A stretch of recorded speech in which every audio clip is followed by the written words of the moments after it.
പൊതുവെ കസ്റ്റമേഴ്സ് ചോദിക്കുന്ന ഒരു ചോദ്യമാണ്, എൻ്റെ വീട്ടിലേക്ക് എത്ര കിലോ വാട്ടിൻ്റെ സോളാർ പ്ലാന്റ് വേണ്ടി വരും, അതല്ലെങ്കിൽ സോളാർ വെച്ച് കഴിഞ്ഞാൽ എനിക്ക് എത്ര AC റൺ ചെയ്യിക്കാൻ പറ്റും എന്നുള്ളത്.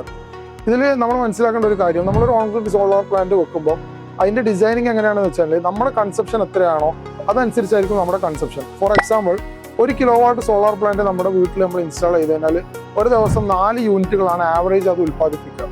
അപ്പോൾ നമ്മുടെ വീട്ടിലുള്ള ടോട്ടൽ കൺസെപ്ഷൻ എത്രയാണോ അത് നോക്കിയിട്ടാണ് നമ്മുടെ പ്ലാന്റ് ഡിസൈൻ ചെയ്യുക. ഇനി ഇൻ ടേംസ് ഓഫ് ഇലക്ട്രിസിറ്റി ബില്ലിൻ്റെ എമൗണ്ട് വെച്ച് നോക്കുകയാണെങ്കിൽ ഒരു 5000 വരെയുള്ള ബില്ലാണ് നമുക്ക് ബൈ മന്ത്ലി വരുന്നതെങ്കിൽ ഒരു 3 കിലോ വാട്ട് പ്ലാന്റ് നമുക്ക് മതിയാവും.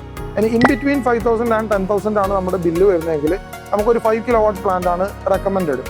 പക്ഷേ ഇലക്ട്രിക് വൈ എപ്പോഴും റെക്കമെൻഡ് ചെയ്യുക. ഒരു 4000 ഒക്കെ ബില്ല് വരുന്ന ആളുകളാണെങ്കിൽ 5 കിലോ വാട്ട് പ്ലാന്റ് ചെയ്യാനാണ് ഇലക്ട്രിക് വൈ എപ്പോഴും റെക്കമെൻഡ് ചെയ്യുക. കാരണം സ്വാഭാവികമായിട്ടും നമ്മൾ സോളാർ ഇൻസ്റ്റാൾ ചെയ്ത് കഴിഞ്ഞാൽ നമ്മുടെ ഉപയോഗം ഒന്ന് ഫ്രീ ആയി നമ്മൾ ഉപയോഗിക്കാൻ തുടങ്ങും. അപ്പം സ്വാഭാവികമായിട്ടും കറണ്ടിൻ്റെ കൺസപ്ഷൻ കുറച്ച് കൂടും.